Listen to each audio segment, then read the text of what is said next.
Good evening, guys. It's Sunday night, 10 p.m. UK time, and welcome to the APAT show.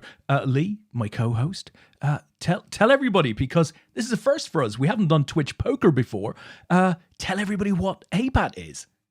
So yeah, for those that are tuning in and joining us on twitch.tv/poker for the first time, APAT, the Amateur Poker Association and Tour, has been around for nearly 15 years now, running live events all around the globe. Obviously, the same as everybody in the last 18 months, we've been very much focused on our online offering, and the APAT show has been here every Sunday night for, it feels like a lifetime now. Oh, a lifetime, Lee. Like we've been doing this for a long time. But we've been here on a Sunday night pretty much to bring the culmination of a normal week for us. But of course, it's not any normal week for us, because once a month we have our championship weekend, and that is right where we are now on a Sunday night. Championship weekend, Lee. That means medals, right? It sure does. It does. We've got two main events going on: No Limit Hold'em and a PLO event on Party Poker tonight. Both are deep into the or getting close to the money actually in one of them now, and we've got 4 events in total on the go. So shall I run you through what we've got in play tonight? Do tell, and please. I've got to go, because I said this to Des before we started. I've late regged for the last of them tonight, and I've had a bit of a flyer to start with. I'm in a hand here at the moment, Des. Actually, I'm going to have to just hang on. Bear me a second. Well, listen, you play out your hand. I'm shoving. Sorry, I've shoved all in. I've got queens against 9s and against 5s. Richard King's hit his 5, and then Sir Guy's hit his straight, turned his straight. I've ended up third. 5s versus 9s versus queens. How is that possible? I don't know. I do not know. But anyway. Well, I tell you guys, let me just reiterate what the A in APAT stands for, and that is amateur. And despite the fact that Lee has a 6-figure score behind him, he somehow has managed to spew a ton of chips in a single hand there. That's the way it goes, right? It's Sunday night. It's poker. It's what we do. Extraordinary. It's exactly what it's all about. So let me run you through what we've got going on tonight then. So already completed. It started at 5 o'clock UK time. It was the monthly deep stack. That had $3,000 guarantee on that. That was won by Maurice O'Connell from Ireland, Patrick Den Ouden from the Netherlands in second, and Tom Odelhill from the Netherlands in third. Well done to everybody else that cashed in that. 7 o'clock was the No Limit Hold'em main event. $10,000 guarantee in that. We are down to 32 runners at the moment. We're paying top 27. That will stop at 16 runners tonight, and those 2 tables will come back to play to a conclusion tomorrow evening. 8 o'clock UK time, the PLO main event started. That's got a $4,000 guarantee, 74 runners in that. That is paying top 13, and the same with that when we get down to a final table.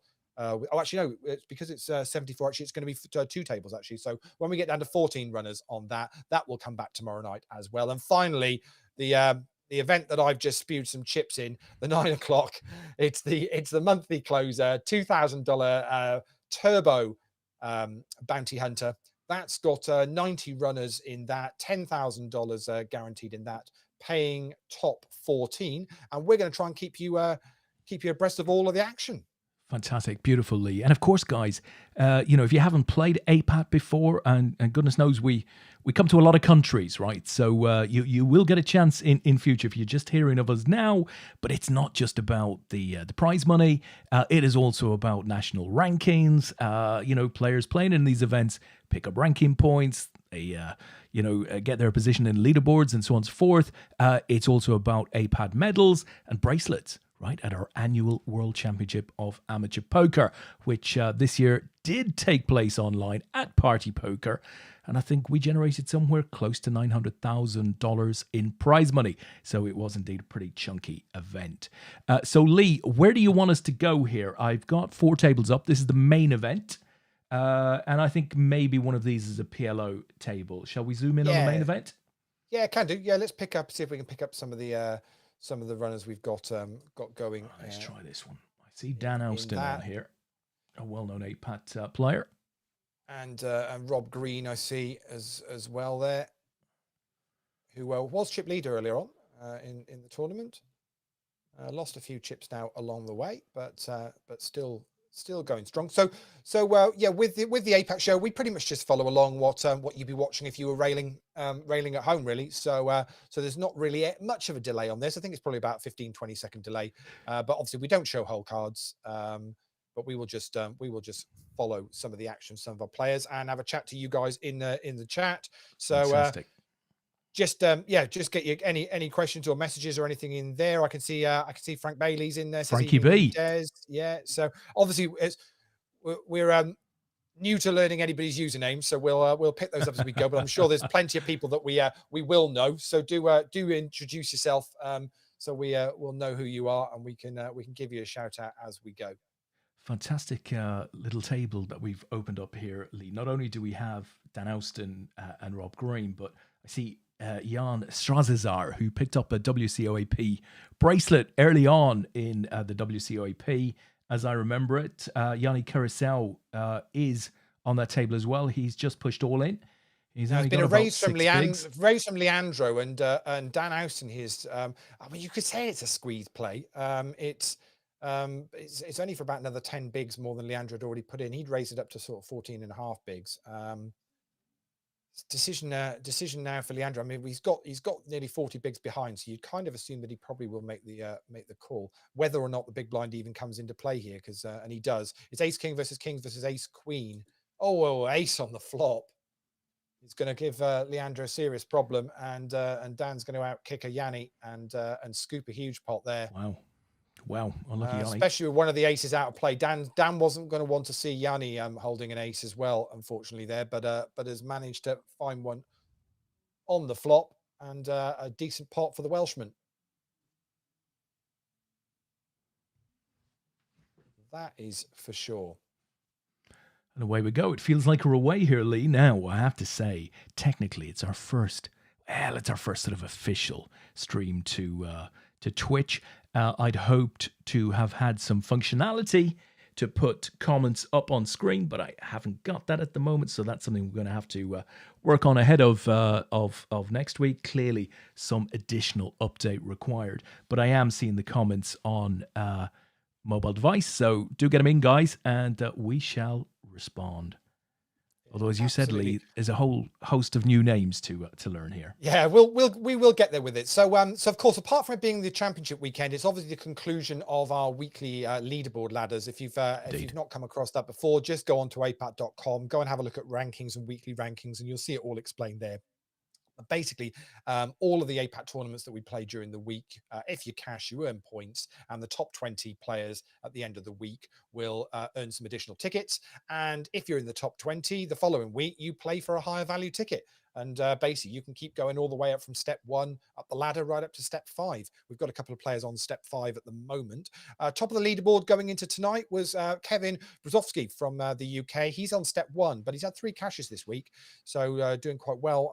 Closely followed by Igor Asimov from Germany. He's on step 5 and has had 4 cashes this week so far. Brendan Byrne is in 4th at the moment. He's on step 4 and has had 4 cashes this week.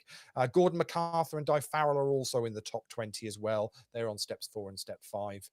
And Tony Ross, who's a regular for picking up tickets with us with our added value, is in the mix as well. So I thought we banned him. Didn't we ban him, Lee? Is he still around? What?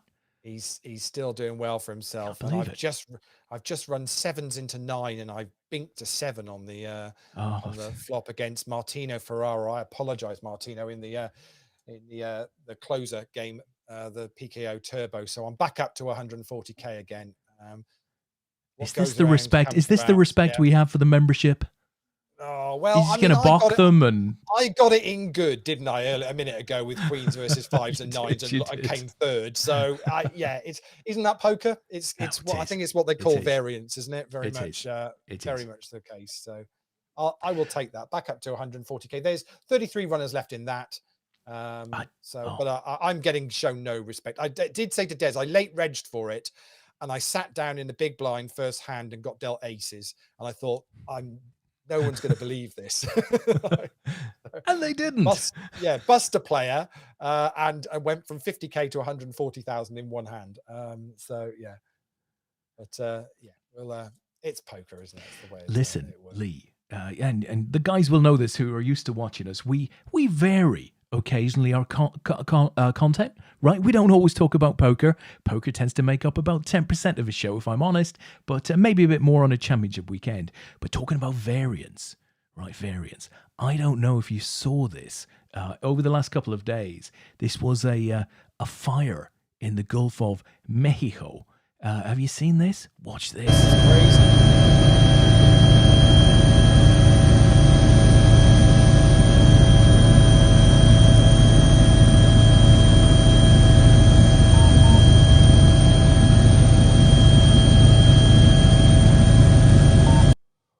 What in the holy God? How do you put something like that out? Well, that is the ultimate invariance, right? You figure you're probably quite safe from fire, albeit you're on an oil rig, admittedly, but in the middle of the ocean, right? In the middle of the Gulf. But apparently not. That was an insane leak and resulting fire.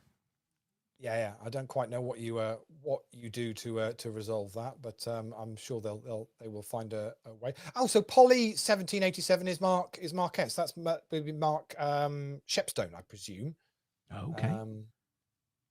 Quite possibly. Although, I mean, I'm sure we've got one or two Mark S's in our membership. To be honest, we've got a few. I have to say, do extend beyond the S if you can, because I'm going to assume it's Mark Shepstone who's been playing regularly with us, and has done quite well on a number of the leaderboards. But I saw he was playing tonight as well.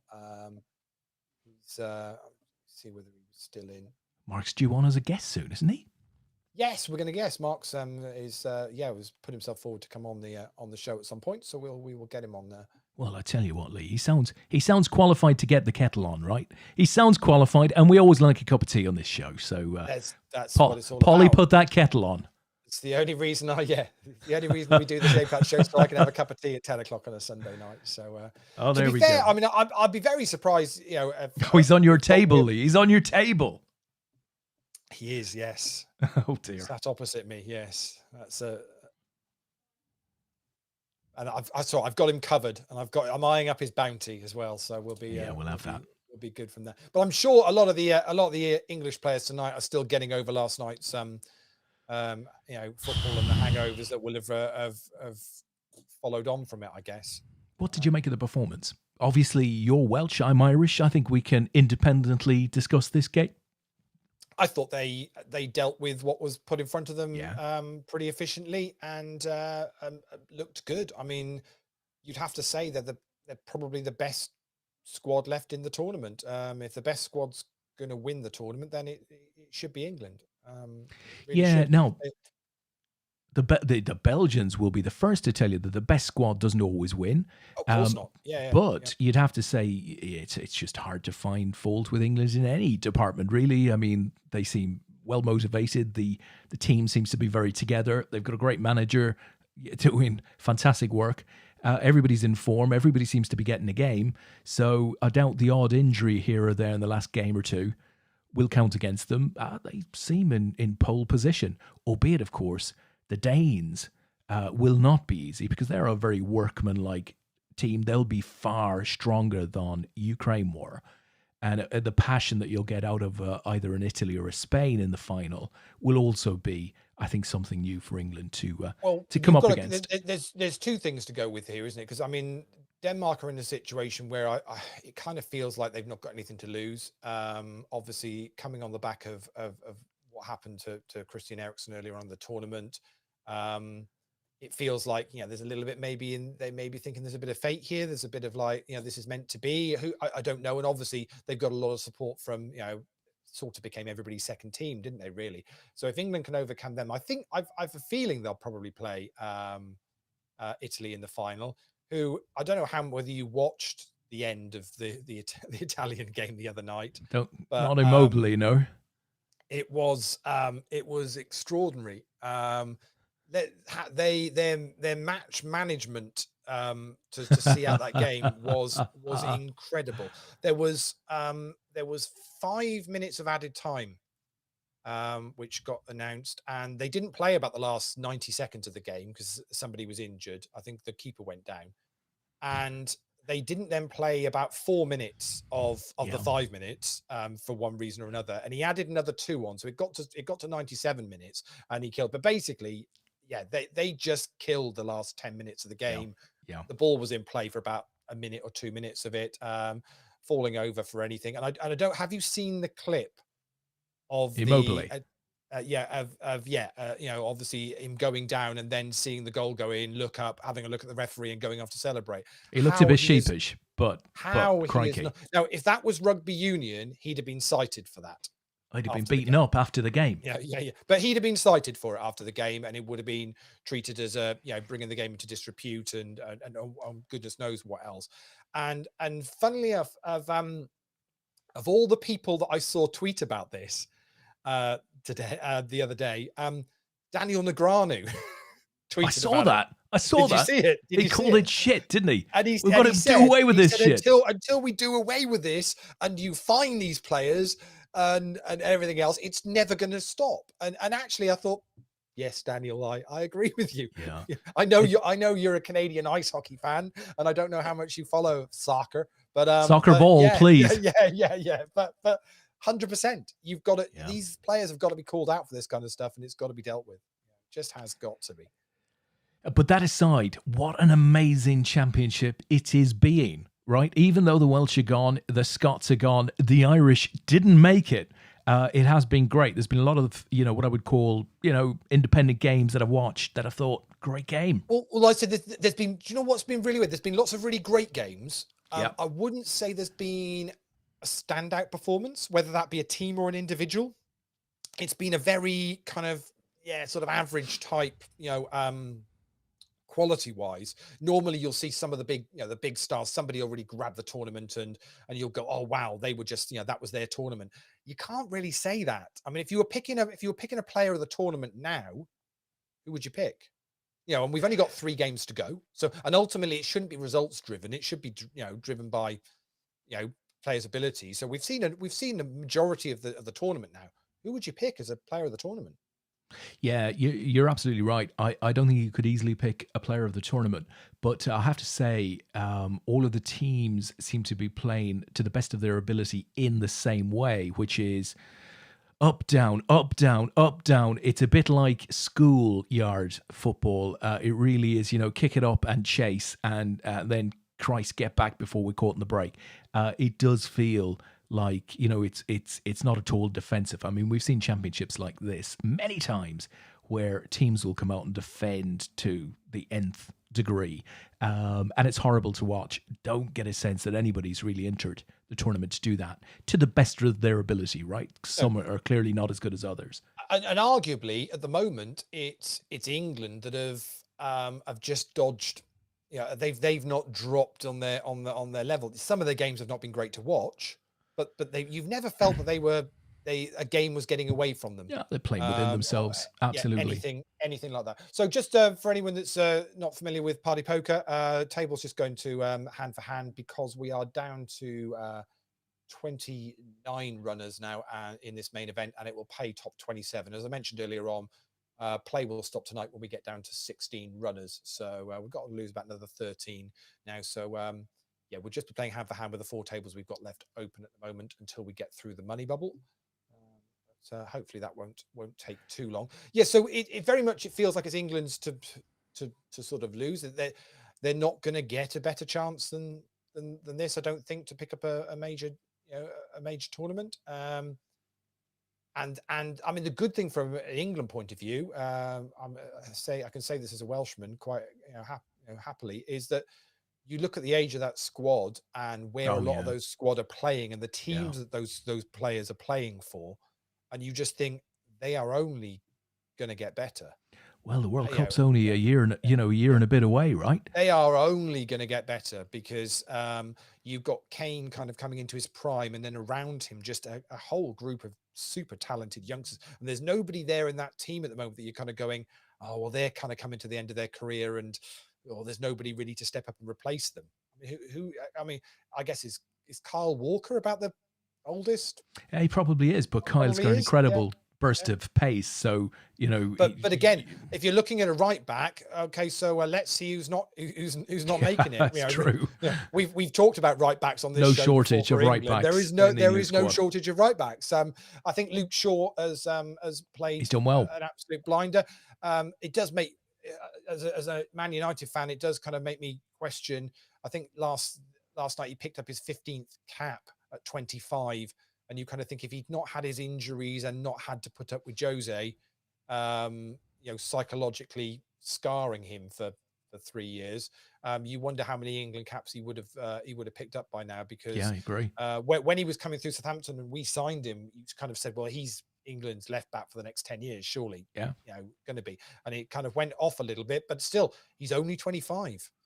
It feels like he's been around for a lifetime. But yeah, and I don't think there's been an outstanding left back in that England squad over the last sort of 5 or 6 years. So, this is his opportunity. He's grasping it big style. Of course, the big news of the week was the pretty much the done and dusted signing of Jadon Sancho by United.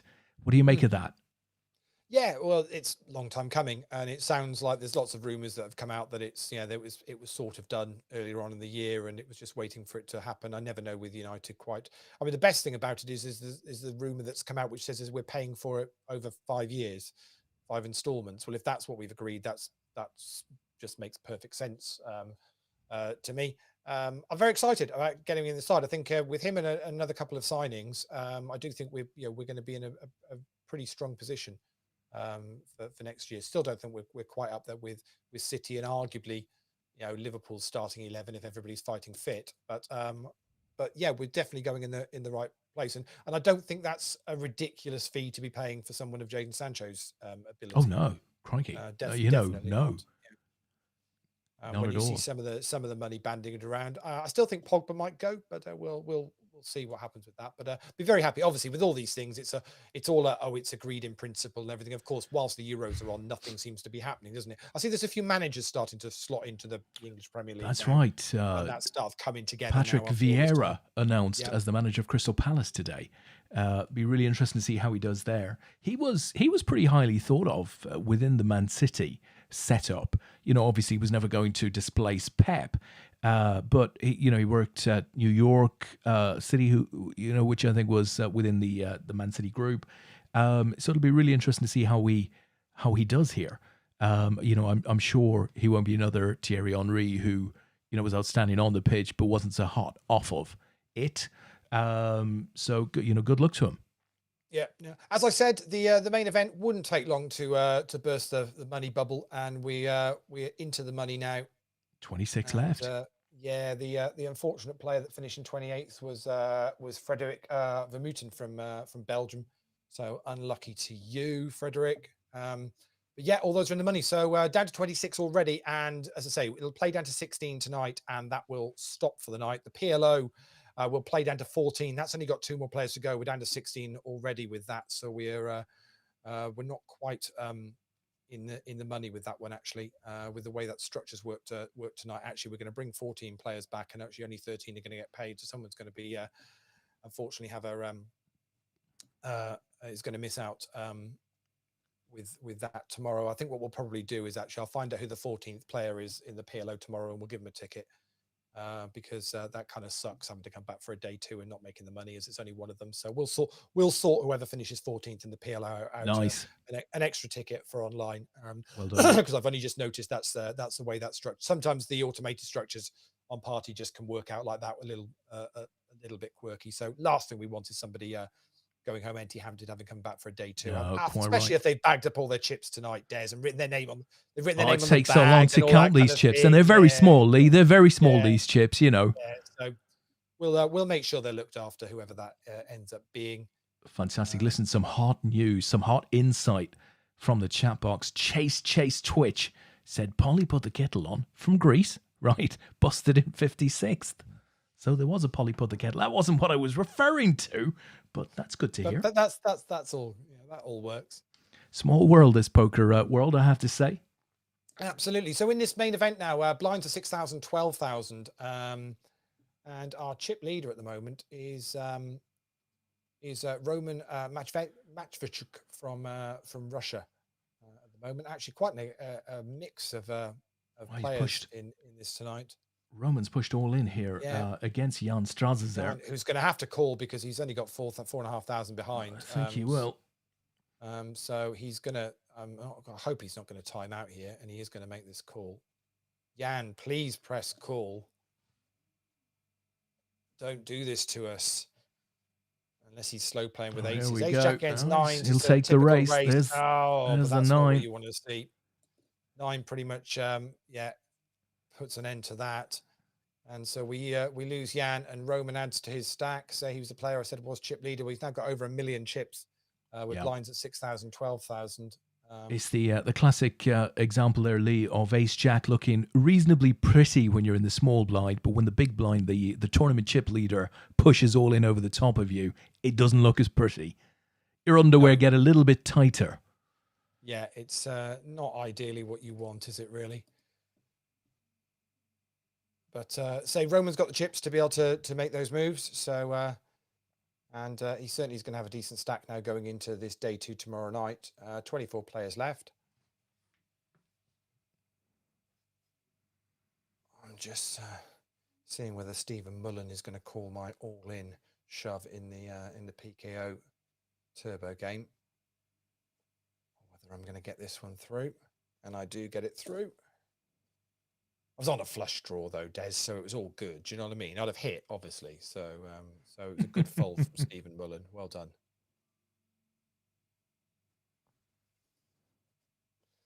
Right decision there. So Dan Howson in this hand, 3 spades on the board. And I tell you, listen, Lorenz from Germany has re-raised it. Let's see what Dan's going to do now. That's an ugly looking flop, Lee. Decision back on Dan. That was Lorenz. That's for about a third of his stack there. He's raised it up by. Let's it go. Yeah, well, I mean, Dan's playing about 30 bigs, 380,000. Now doesn't really need to get too involved. I suppose it's whether if you've not got any spades in your hand, then it's very difficult to want to continue on that board, really. Especially against a player coming out of the blinds, it's a lot harder to put them on a range.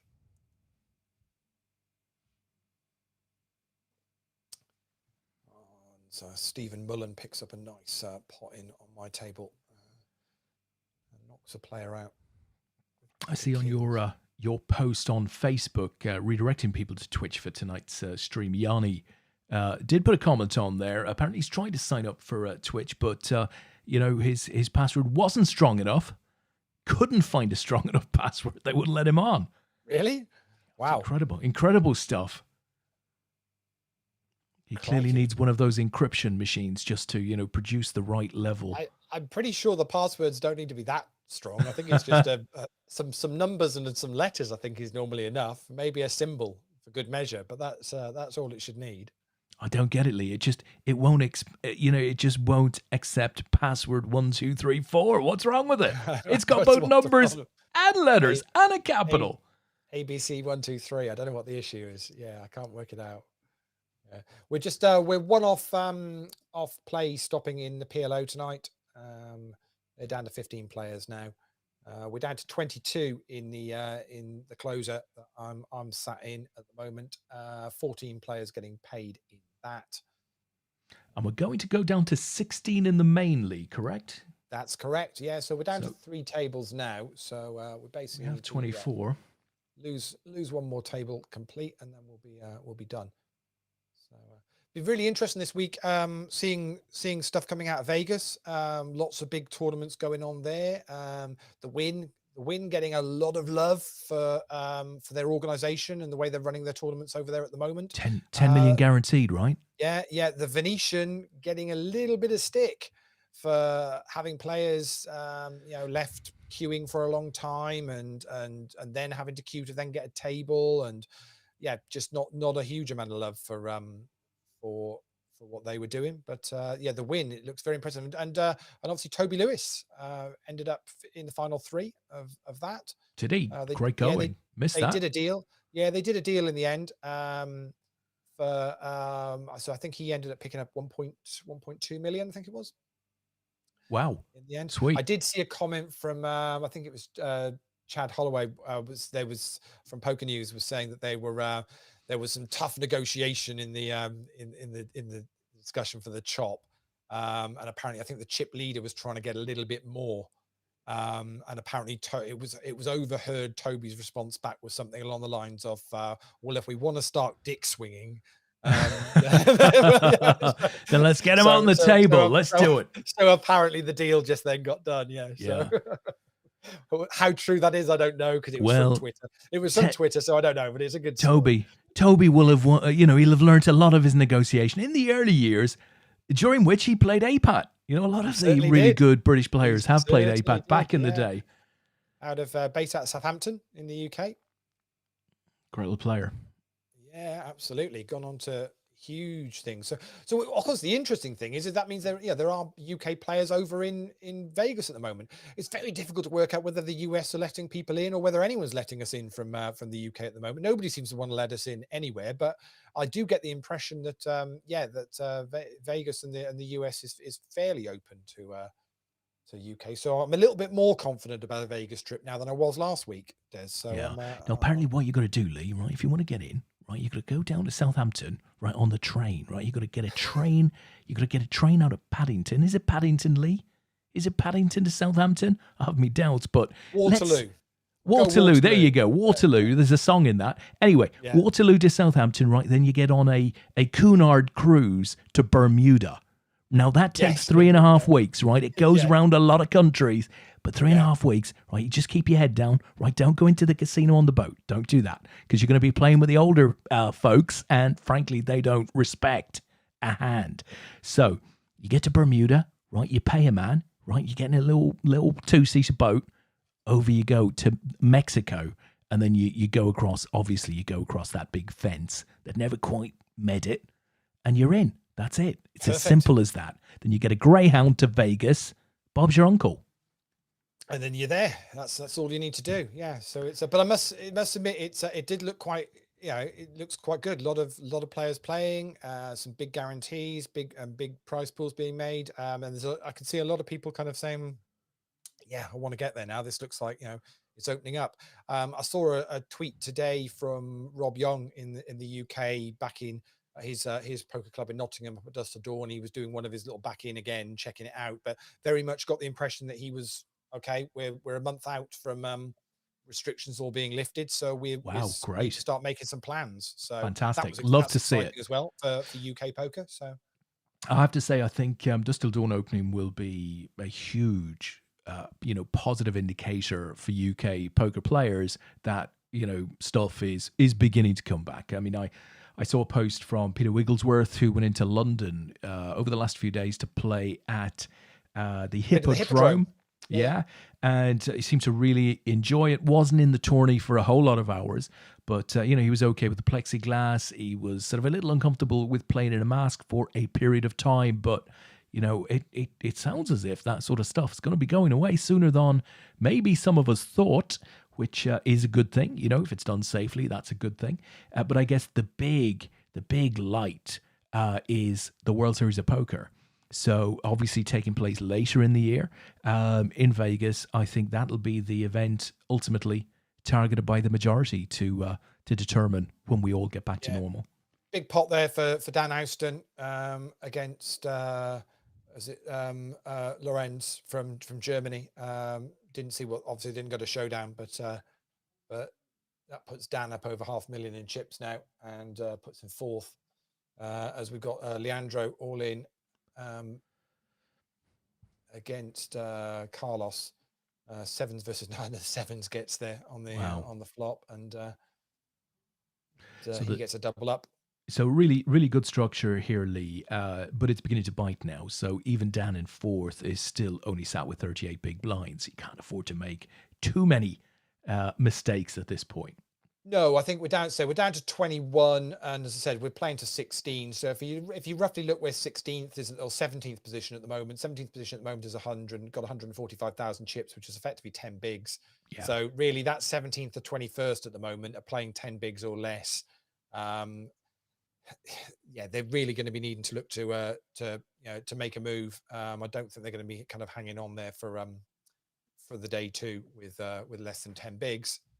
So I'm expecting to see a little bit of action here now. We've obviously got two of those on this table that we're watching in Carlos and Lawrence, and actually Leandro's not a million miles off that. He's currently in 16th of the 20 players remaining. So we've got three of the shorter stacks on this table, with obviously the chip leader to their right. So it's it's not going to be easy for them to get to get anything through here. No. It certainly will not. That's for sure. And and of course the other players, the mid stacks, are not messing about either. So a raise from Leandro Gomez here has seen Gasper Sivek re-pop it to 92,000. Chip leader gets out the way. As this action unfolds, we've got Baba Yaga in the chat box saying, "Evening, guys. Evening to you, Baba." That's a great name. I can't link it to anyone I know anywhere in the world at all. No, that's the problem. We will get there with this. So for anybody that's a regular at the APAT show, we normally stream on our Facebook group, and we've moved over to the twitch.tv/poker, so effectively the poker channel on Twitch TV. To stream on a Sunday night. So welcome if you're new. Welcome if you're new to APAT. Absolutely. And if you've been here before, you know that we'll talk poker. We'll follow the APAT games that are on Party Poker on a Sunday night. But we also like to have a chat about anything else going on in the world. We do as well. Baba, right? Baba is Eddie. So Eddie Niaskiao. We've also got in there Twitch Lookbox Evening All, and that transpires it's Igor. Okay, and Big Daddy Poker is Dan Walsh as well. So yeah. Fantastic. And Big Daddy Poker currently 11th of 20 in the main event, hoping to make day two. Well, best of luck to you with that, Dan. Yeah, so Daniel Walsh, yeah, he's currently 12th now. 12th. He's got 300,000. So he's got just over 20 bigs. Which hopefully we'll see him get through to the final. Eddie X is also in there as well. He's got about the same as Dan actually, and he's currently in 13th. So, and I hadn't mentioned that Richard King, who does just so consistent with our Sunday night, our main event on a Sunday night, is currently 9th of the 20 players remaining. So just ridiculously consistent. Powered by Christmas chocolates. He does very, very well. But if you're listening in, Richard, we genuinely are in awe, because it seems to be every Sunday we go main event, who's left in, and we go, oh, Richard King's still in. So really, we should be the ones learning at this point, and we should be saying, who's left in with Richard King. Yeah, it would be easier, wouldn't it, to be honest? So we've got Dan's table up now at the moment, Lee. We'll just keep an eye on this as we near the bubble. We have 20 left. 16 will be our closing point. So he's got Rob Green on that table as well, and obviously they've got their Samuel Russi Majeur, who from Canada, who's one of the short stacks really, 18th of 20 players remaining. So only got 6.5 bigs there now. So you'd kind of guess it's Samuel and Rob that the other guys are going to be targeting. There's actually nobody that's got a big, massive stack here, really, to be able to do. I guess because even so, if you take Inigo, who Navarro or Navarro, he's second in chips, but it's 50 bigs. It's if he goes and doubles up a Rob Green or something, that's a serious dent into his stack. It's 20% of his stack there gone. So it's quite shallow stacks at the moment, really, which could work in the favor of the short stacks here. Samuel and Robert, and potentially Dan as well, if Dan decides he wants to try and and build a stack for tomorrow, I guess now is the opportunity to try and do it, because it's very easy for a short stack to apply pressure to a mid stack at the table. If you've not got a real kind of table captain that's actually bossing it, then it's very tough for these players to want to then call off if they want to make the day two. And it's slightly different online, because I don't think it matters as much. Certainly in a live environment, it would be players have got there is this psychological thing, isn't there, about bagging up chips and making a day two. Absolutely. And everything that comes with it. So PLO is done for the night. We are down to 14 players in that. Marcus Nord from Sweden is our chip leader. Stefan Gruber from Germany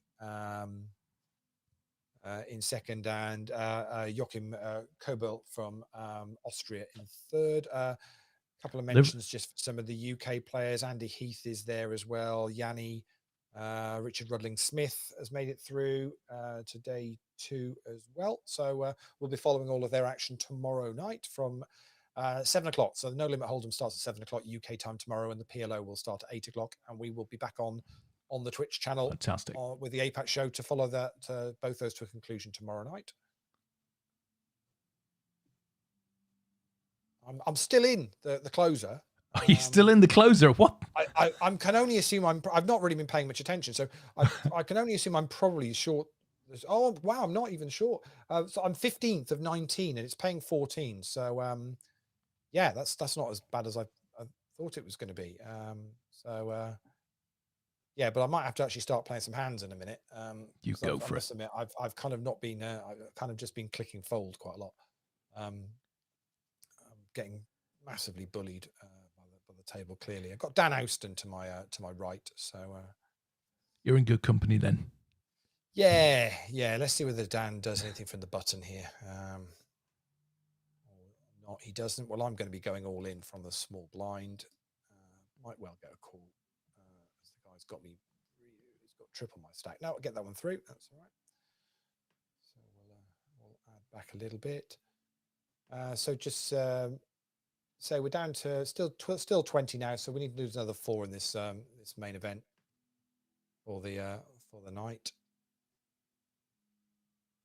And then we'll watch the conclusion of the closer that I'm currently playing in at the moment.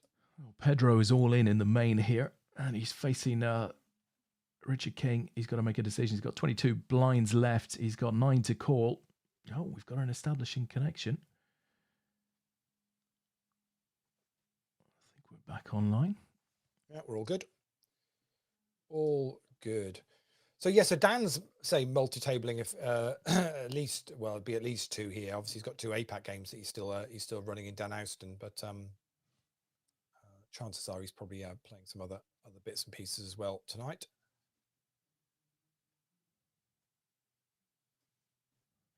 It's got a bit cagey, isn't it? With say 20 left. Say it's these real short stacks that are clinging on, but at some point they're going to have to just take a bit of a punt and see if they can get a double up and try and get some momentum going into tomorrow. Absolutely. Igor's there saying in the chat box, it's going to be the longest bubble in Omaha history. Yeah, tomorrow night. Well, so we will sort a ticket out for whoever doesn't cash tomorrow. I'm just talking on the main event. So the guys already, as we said, they're down to 20 at the moment, so they're guaranteed $150 already for this $50 buy-in. Top prize, which will be paid out obviously tomorrow, is $2,131, just under $1,500 for second, and just over $1,000 for third. And obviously they are the medal positions. So gold, silver, and bronze for both the No Limit Hold'em main event and the PLO main event will be dished out tomorrow. If you're lucky enough to finish in one of those positions, but say nice payday, just over $2,000, Des, for a $55 buy-in, and you can feed her into this from $5.50. Actually, you can even satellite in to get a $5.50 token for like $1. So yeah, there's hopefully there'll be plenty of stories of people that have run deep and had a decent cash from a very low buy-in, which is always nice. I'll tell you what, Lee, I don't know if we're going to suffer on this or not, but my internet's going a bit skewy at the moment. It's looking smooth. Looking smooth on Twitch, and I'm hearing you perfectly well through the studio. good. So all good at the moment. Not a problem at all. Good.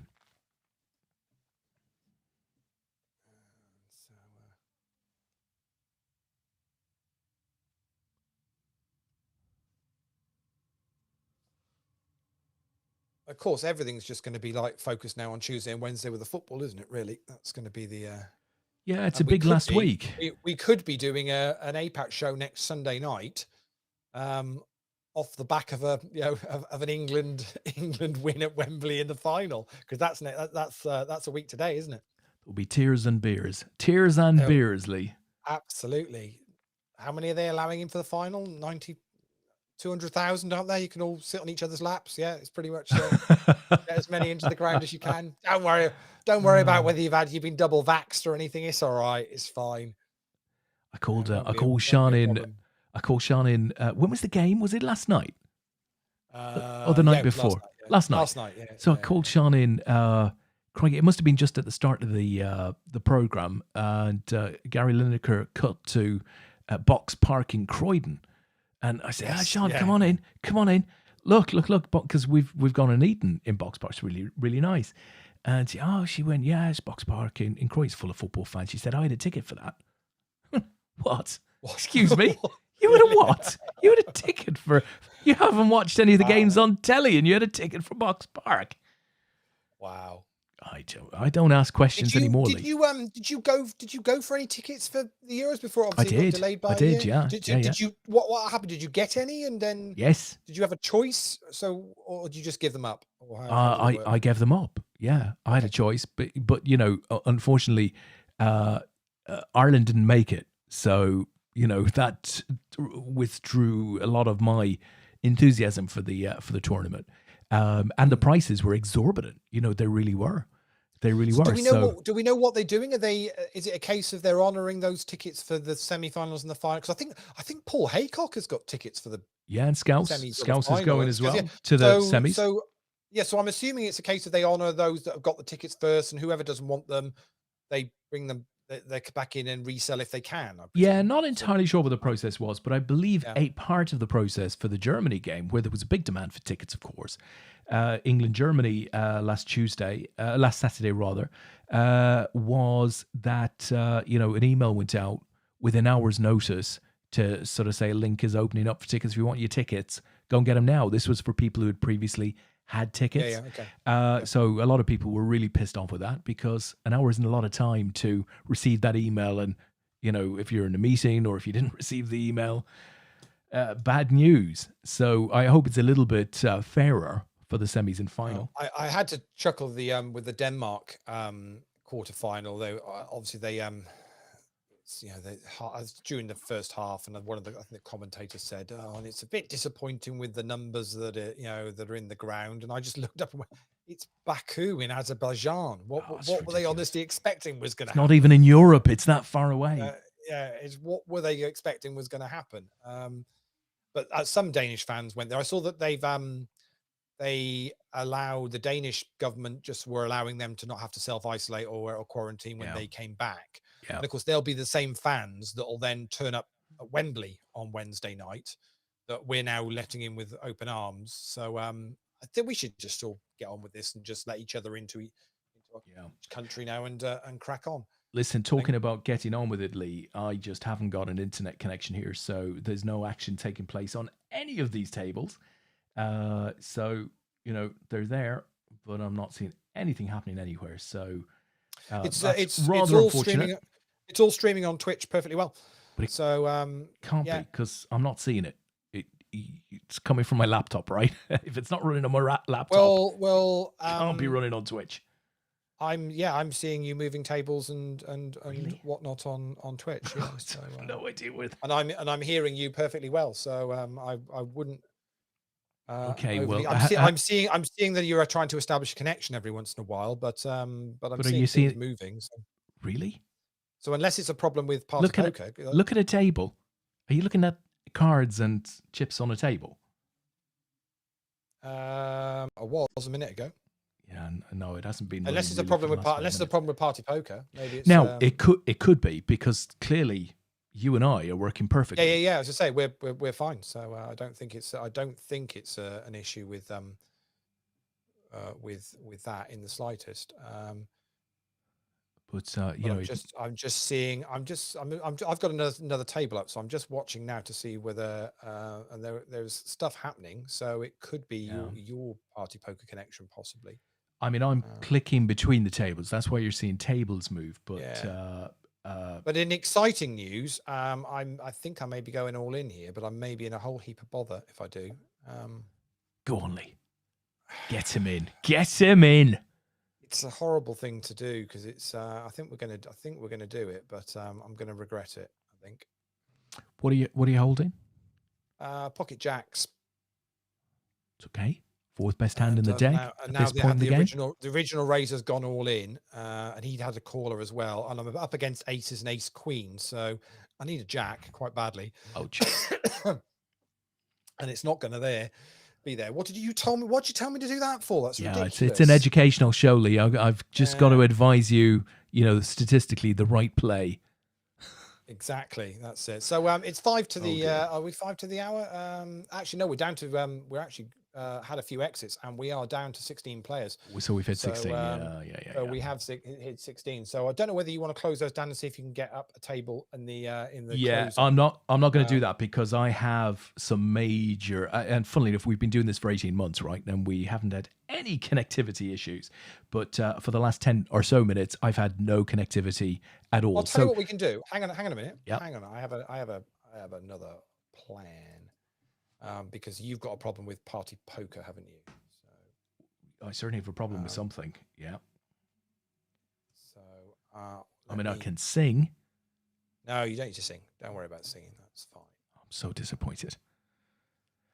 You wanted to sing. Is that what you wanted to do? Absolutely. Bit of Ness and Dorma, I think. Okay, you've shared a table with me. Let's try this. Yeah. So let's have a look. See. Okay, so we're going to have to go to a slightly different place for this. Let's go to here.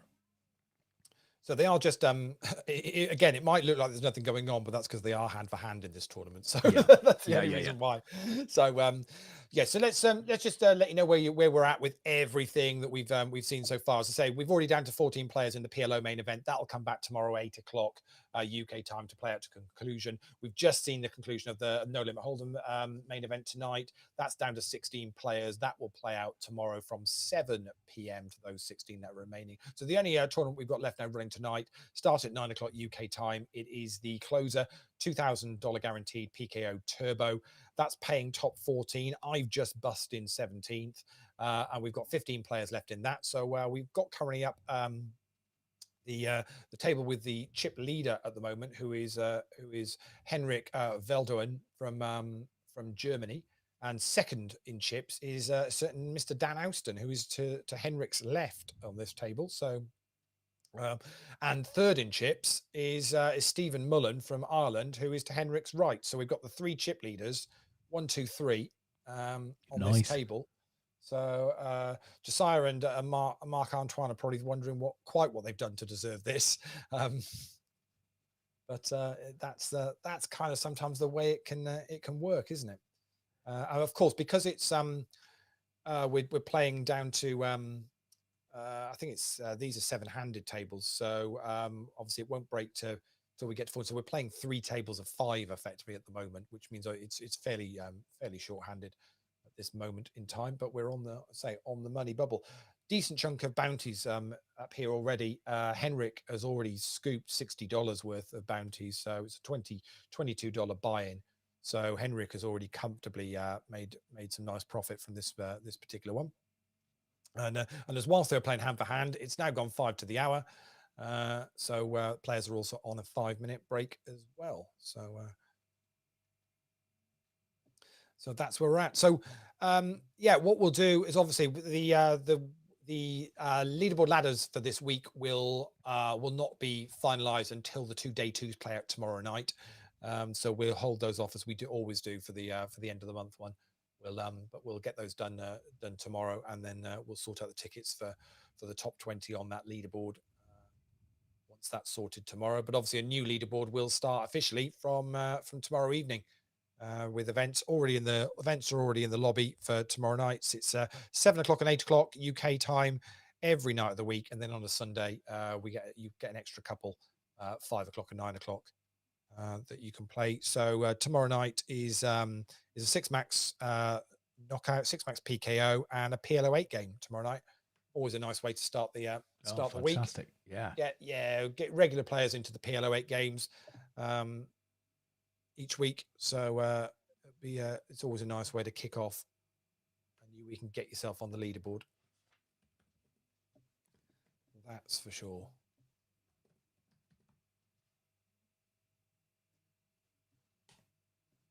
That's really weird that that your party link went. So yeah, very, very strangely. Let's. I mean, sometimes just stuff happens. I've never seen that before over the last 18 months, but it definitely went. And indeed, after we switched to your table, I think got a connection lost message. So it definitely went. The other thing to note is, players can go over to apat.com. You guys can sign up for a free membership there, which will put you within our sort of, planning cycle, as it were. And hopefully we can see it here, but you can also check. I don't know if we can do this. I've got a new little application that enables you to show a window without having the browser bar at the top, which is neat. Spectacular. Yeah, unless you get this situation. Unless you want your menu bit. Absolutely, which is rather crazy because I've not seen that before, but I don't think I can do anything about it, unfortunately. So why don't we? It's all good. So unfortunately, we put the Kybers on Dan Walsh, who was in the chat earlier on. He was 11th of 20 when he put his message up. He ended up finishing 19th, so just missed out on a day two, but still a cash though, still $150. So. Absolutely. Absolutely brilliant. And there's your rankings, guys. So apat.com/rankings/weekly, or indeed just use the rankings menu option on apat.com, and you'll be able to see where you are within the weekly rankings. So a normal week for us is we'll normally have a guest on the show as well. We've got a few people lined up for the next couple of weeks. Sometimes it's some of the recreational players that play for APAT. Other times it can be some better known guests that people will know from the poker industry or poker media. Last week we had David Lappin on, Unibet ambassador and podcaster and writer and vlogger and all those other good things as well that he does. So but you can catch any of the APAT shows that we've done, and we've had some incredible guests on over the last 18 months. They're all available on the APAT YouTube channel, and you can just go and flick and watch any of those. Say normally the shows are hour and a half, 2 hours long, following the poker on a Sunday night. They're all on the APAT website as well. So apat.com, you'll see the APAT show in the navigation. And a lot of the players just have us on in the background on a Sunday night whilst they're seeing out whatever their poker that they're playing. Listen to whatever rubbish we decided to talk about this week. Yeah.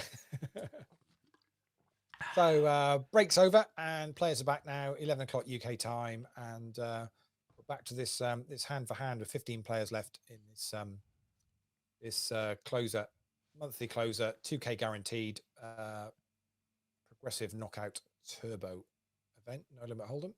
Blinds are now 10,000, 20,000. So Mark's he's crying. He's crying in the chat box at the moment. 2 bad weeks on the leaderboard for me since the dizzy heights of level 5. Yes, he worked his way all the way up there, and it just goes to show those guys that do get to level 5 and stick it out for a few weeks. It's not easy to. I keep saying it's not easy to do. It really isn't. You can, if you've got your usual tournaments that you play and you have a little bit of a bad run, it's you can brick them all quite easily in a week, and all of a sudden you're not in the top 20 and you drop down a level. But that's not the end of the world, though. It's easy to kind of you can have a couple of bad weeks and build it back up. I think Tony Ross has got up to level 5, all the way back down to level 2, and then back up to level 5 again. So it can be done.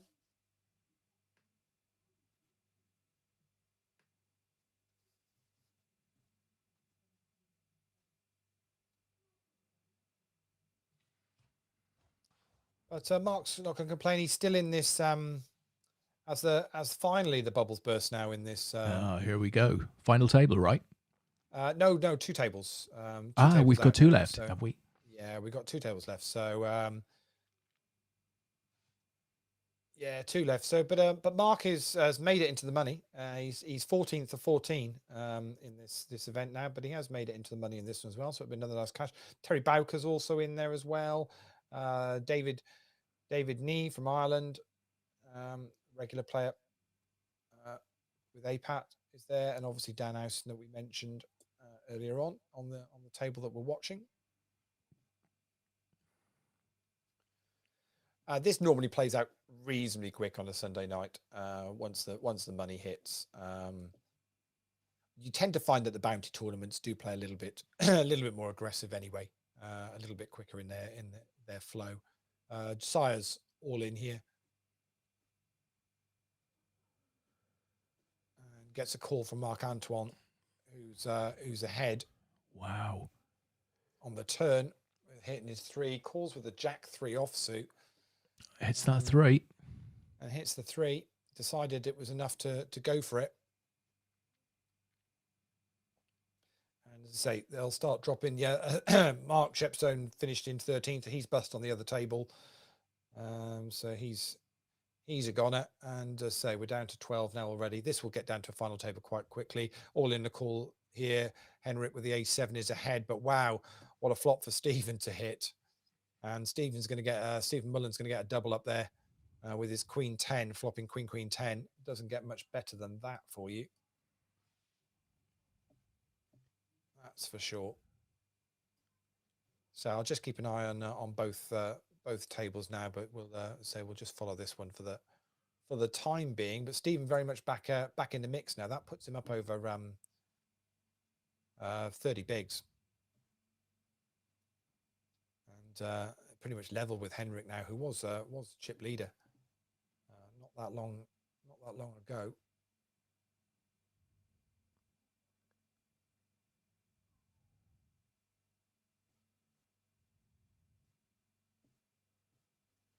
So we'll see who gets decides to get a little bit more aggressive with their play. Maybe playing a few more hands, start putting a bit more pressure on players.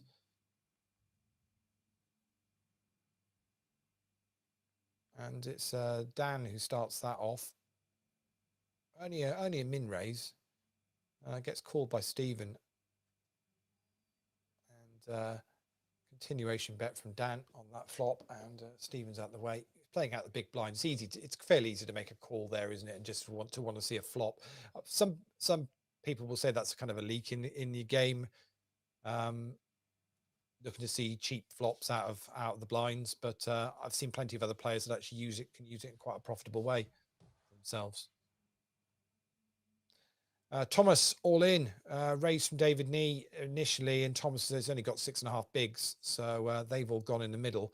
Let's see where the blinds go the way. I think David's going to have to make a call here, whatever he does. It's ace jack versus sevens. Pretty straightforward race. It's the sevens that are at risk, and the jack there's the jack. Turn is going to be enough, I think. Yeah. And we lose Thomas. Poop up. Lucky Thomas. Thomas playing out of Malta. So he finishes in 12th. And on we go. Are they all reasonably level? There's no real short stacks on the other table.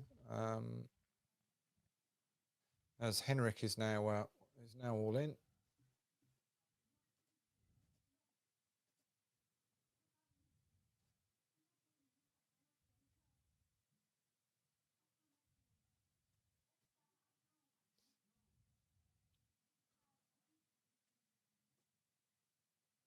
So it'll be really interesting to see in the UK now whether we get poker back live Obviously, the Hippodrome event sounds like it was a success. Grosvenor have done And some then, stuff as well, Lee, I and think. yeah, yeah, and Grosvenor, well, they've had certainly had cash games going. I'm not sure Yeah. they had one or two tournaments as well, I think. I think they're But more like smaller local type events, but I dare yeah, say, they will come back. And those were within selected venues. Not all venues are running tournaments yet. but it's going to be a completely different landscape anyway, because in the UK, Genting have are completely pulled out of poker, so you're kind of left with Grosvenor and then the kind of the independents as such. I mean, okay, the Hippodrome is technically a Poker Stars venue, but that that's it, isn't it? Yeah, that's the only one. Obviously, it's Yeah. fairly London. It's London centric from that point of view. So be interesting to see as Henrik's all over the ace 10 and hits a 10. So it's going to need to be a spade for Mark Antoine, and he gets there Spade on the end. Spade on the river for Mark Antoine. Yeah, it'll be interesting to see. I mean, Dust Till Dawn, from the videos that Rob's put up, they've this graffiti on the front pillars, and the back smoking area got all smashed up. Saw that. A couple of months back, and he seemed quite deflated about it. But I mean, obviously, to even get that club up and running, it's not a case of just opening the doors tomorrow. I mean, that's probably weeks, if not months, of planning to get it open and cleaned and everything back, and get everything back up to order. As he said, it had been closed for pretty much 18 months. Even things like the kitchens and stuff will need a deep clean and everything else to open up, and all this kind of process. He's certainly not going to do it. Couldn't even get the lights on the video he posted up today.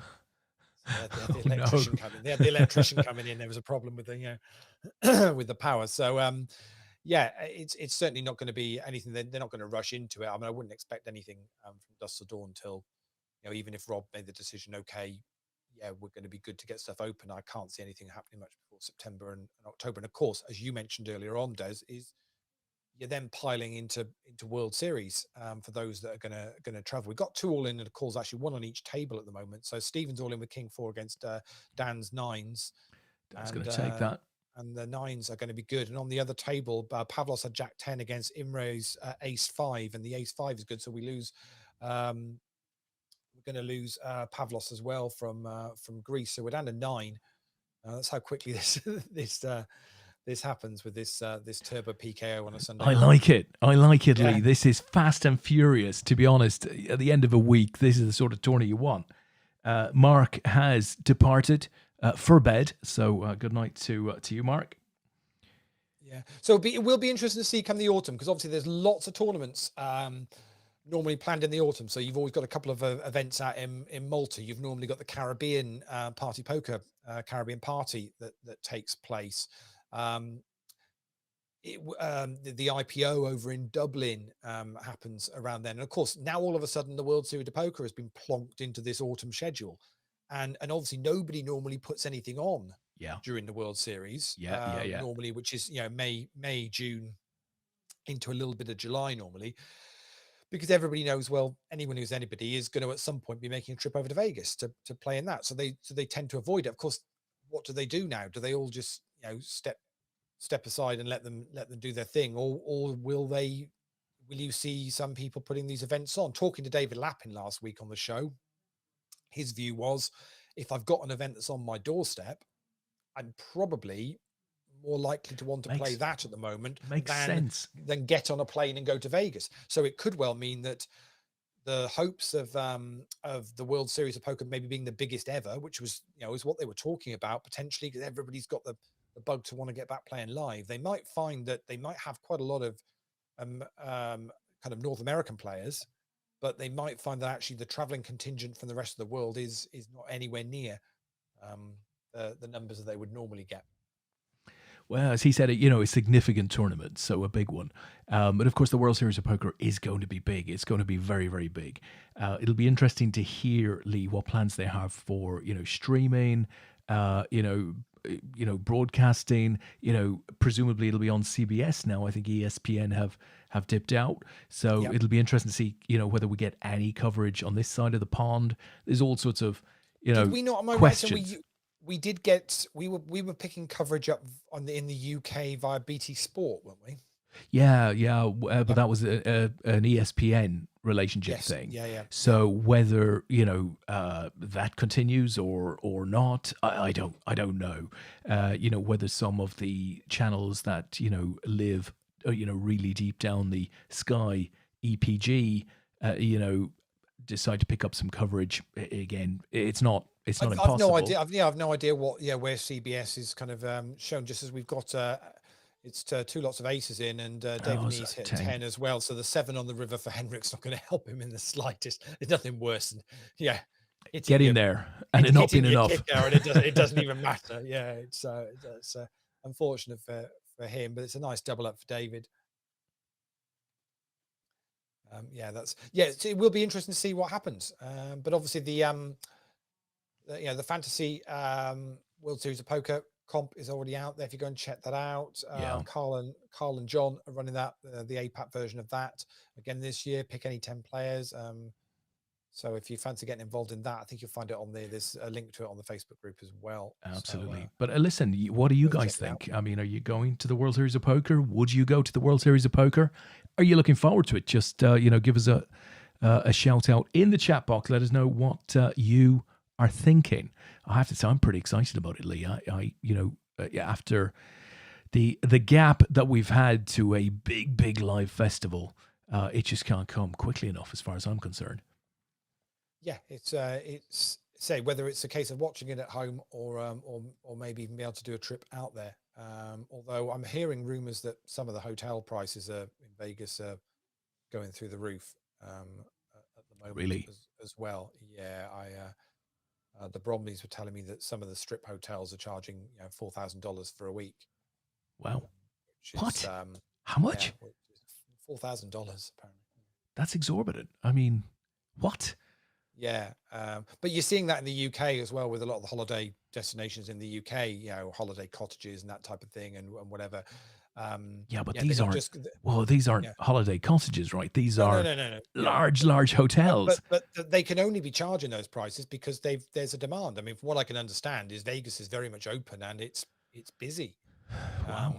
So if Vegas is open and busy, that's how it works, isn't it? They know they can charge. I If wonder if the it. hotel was half empty, then they would obviously Yeah. be looking to fill it. So I wonder if it coincides with any, holidays over there because Thanksgiving or whatever, because that can drive prices, as we know. Obviously, the dates have moved, but you'd have to say hotel prices during the summer series generally are pretty good. yeah. Oh no, yeah. I wouldn't complain about anything out there during the summer. I think it's a case of. I mean, I've looked at the schedule and I'm not overly fussy when I go. I just fancy going at some point. I'm not targeting any particular events or anything like that. In fact, I've never. In fact, the 2 trips I've done before, I've never actually enjoyed the World Series tournaments that I've played. It's been really weird, just the experiences I've had of the Rio. Just I've not enjoyed that. I've much more enjoyed other tournaments, other card rooms that actually I think are just better and more, say, um, less kind of crazy than the Rio. So it's not really a place that I've kind of enjoyed playing poker. Well, it's Well, I know big. for some Everything people it's about it is just big. yeah. But I've much preferred playing at the Wynn or the Venetian or Planet Hollywood. I understand Planet Hollywood are closing their card room. Well, technically their card room was just in the middle of the casino next to one of the restaurants. But obviously, when during the World Series they have a whole big area up on their mezzanine floor upstairs, and that's okay. The dealers aren't great, and some of the tournament structures aren't brilliant. But actually, again, it's a more enjoyable environment for me, anyway. We had Sean, the cardroom director of the Aria, on Mm. the orbit of 2 or 3 weeks ago. Yeah. I mean, they're doing great things, as I understand it. Yeah, again, for World Series, they tend to have a lot of their daily tournaments, or used to have a lot of the daily tournaments out kind of in between all the slots, kind of thing, in an area just outside of the poker room. And this is the thing, is during the World Series, that obviously the card rooms, a lot of the poker rooms themselves are just full with cash. They don't even need to run tournaments in those. So they tend to, some of the casinos will have tournament areas separated from it. I think the win of redone their card room. I mean, actually, their poker room is phenomenal. It looks amazing. But the tournaments I played last time I was out there were in a separate tournament area during the Worlds. And David Need picks up a few chips there with his queen. Good. So yeah, we're just kind of stuck here with 9 players. I'm pretty sure it'll go to an 8-handed final table. As David's hit his king, Henrik's going to need a 9 or an ace or a jack, and doesn't get there. And so we're going to lose Henrik, who was chip leader for a reasonably chunky portion of this. And we're down to 8. Chip leader now is Dan Houston on the table we're watching. What a player. It's got 30 bigs. And we're just waiting for the other table to complete. So I may well lose this table before he does, and I'll bring up a final table if that's what we've gone to. That's totally fine. Other hand, we've got King 9 versus Queens versus Ace Jack. The King is hit on the turn and bust 2 players. So we are going to be going to a final table. That is 100% happening. So I will as soon as that's brought up. Now we are down to we're down to 6. We're going to be starting this final table with 6. That's how crazy this particular tournament it's like a mix max, Lee. It's insane, isn't it? So right, you should have that table nowadays. Okay, we'll be good to go. So the 6 players we've got left on this this tournament that's literally went from 9 to 6 in 2 hands, on one on each table. Imre is just about the chip leader with 1.2 million in chips, but actually just only a few behind is David Nee from Ireland. Dan Houston's in third with just over 1 million in chips. Then there's a bit of a jump actually to Mark Antoine from Canada, who's got 500,000. Ronan Harty from Ireland with 390,000, and bringing up the field in 6th is Terry Bowker from the UK. He's got 200k. Blinds are 17,500, 35,000. So very much Terry's there with just over 5 bigs. But this is going to I would expect this to be reasonably lively. I would think so, yeah. As we go now, Terry is actually in the big blind, so let's see whether any of the other players decide to put any pressure on it. And David does. I think Terry's going to be in here with all sorts, Lee. Yeah, is he going to say, "Well, I'll take my chances here now"? Well, he's made the call, so he's got 3 bigs left now, which is half the pot. He's got to like those cards, right? He's got kings. He's got kings, Des. He's got kings. Fooled us all. We should have known. We should have known. Slow played the kings. Fantastic. Got maximum value for him. To be fair, David wasn't going anywhere with the pocket jacks either. Well, Lee, listen, I made a bad joke there. I said Terry would be in with all sorts. You missed it completely. And he had kings. Very good. Very good. Yeah. I'm more of a Jelly Babies fan, to be honest. So. Amen. Yeah. Well, so that's given him a little bit of breathing space. He's now up to just over 10 bigs. So similar to the stack that Mark Antoine's on, actually. So. Our shorter stack now at the table, Ronan, is playing this hand against Dan Houston. Listen, Lee. 10-10. Igor's hanging on for APAT. So forget the World Series of Poker, right? It's APAT. That's the next live event he wants to go to. Well, he's quite right. I think as we've said, because we've been asked the question so many times throughout the APAT show during lockdown. I mean, my gut feel is still that we probably won't see a live APAT event until early next year, but that's not to say that if things do kind of open up in the UK, we see Rob at Dustle Dawn in Nottingham opening up and kind of guiding things a little bit, just as Dan's all in with King 10. Ronan's got the 6s. It's the 6s at risk, and Dan's got there on the river with a straight. Hits his gut shot with the. He certainly had outs, Lee. He had outs. Sorry, not gut shot. He was up and down, straight drawing. So we lose Ronan. Yeah. So I think there's potential that maybe we might be able to squeeze something in towards the end of the year as a one-off tournament. But the likelihood is that we'll be looking at a schedule for 2022. which seems quite scary to even be saying that we've pretty much written off um, most of most of 2020 and most of 2021 for live poker, which is something which APAT has been doing now for well over a decade. Um, it is, yeah, it's quite mind-boggling, really, that's the case.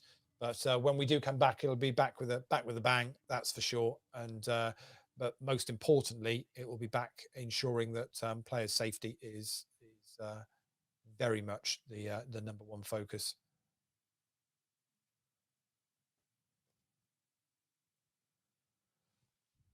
Although what they choose to do at the bars, drinking, we can't control that. So, yeah. We've never been able to control that, Lee. Definitely not. I mean, I dread to think how some of the casinos have managed with the lack of APAT bar takings for the last 18 months. I mean, it's almost certainly been nearly as big a decrease, reason as the pandemic. No APAT. I mean, what I was thinking is they're talking about dropping the furlough scheme, in September, and I was thinking, well, if we that could be balanced out by APAT putting on some events, because the takings at the bar would pretty much balance out the economy, wouldn't it? It would pretty much get them there.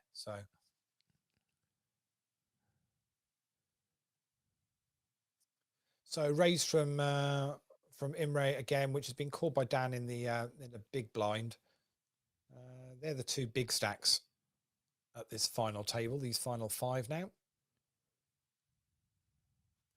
Nice payday for this one, though, $22 buy-in. So we're already at fifth place now. So these guys are guaranteed $70 plus whatever they picked up in bounties. Top two will get $236 plus their bounties. So yeah, if they've been quite aggro with their bounty getting, they could end up picking about $500 here. Ace Jack against 5-6. Terry's hit is 5. Oh, it's diamonds. Oh, and he's been done on the river with Wow. with the ace. And we're going to lose Terry in fifth place. Lucky Terry. But decent for Terry, though. He picked up $10 with the bounties plus $70 in the prize pool. So $80 for him for a $22 buy-in. So that's nice. Quadrupled his money there. Got to be happy with that. But yeah, some of these guys, so Imre and David have both already picked up like $75 worth of bounties already in this tournament. So, and as we always say with this, is that once you get to heads up, that's where winning that heads up can significantly boost your bounties. You're picking up everything that's left on the table effectively. So we'll see how this plays out. Plays out now. So, do you think what's your view on whether there will be kind of a serious UK event before the end of the year? Something pretty big.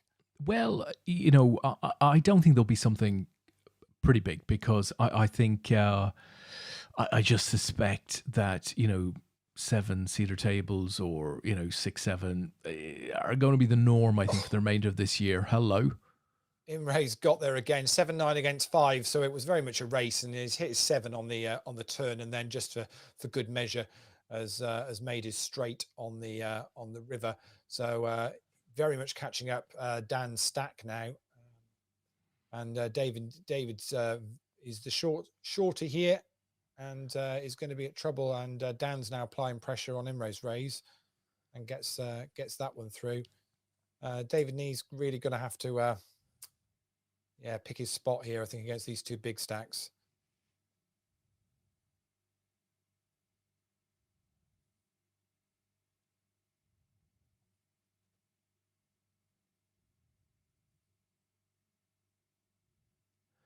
Just a call there from Imre. So we see a flop. 19 Queen, Rainbow. Little raise, cheeky little raise. He's always going to fire out on that, though, because he's just finding out where he is. Because if David's called that in with, even with something like an ace king or a ace ace jack, or even ace 8, something like that, it's very difficult for him to then make the call. Yeah.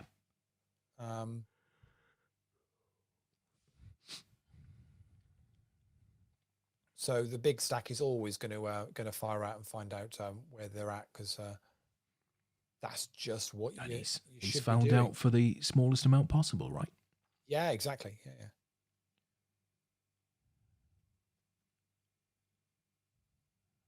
This is where you kind of wish we had Dan on the show, isn't it? Because we could just we could Pick his brains. yeah. Dan, if you're watching, you know the link. Just log, yeah, get yourself on. It just makes such a difference. As actually Dan's made the hello. call with 6-7. He's hit his 7, so just needs to avoid an 8. Well, actually Instead doesn't of need to worry 6. about that now, because once he's hit the 2 pair on the turn, that's going to be good enough. And we're going to lose David, who's had a cracking run there. He's going to finish in 3rd place, but he's picked up about $220 there. So well done to him. And we are heads up.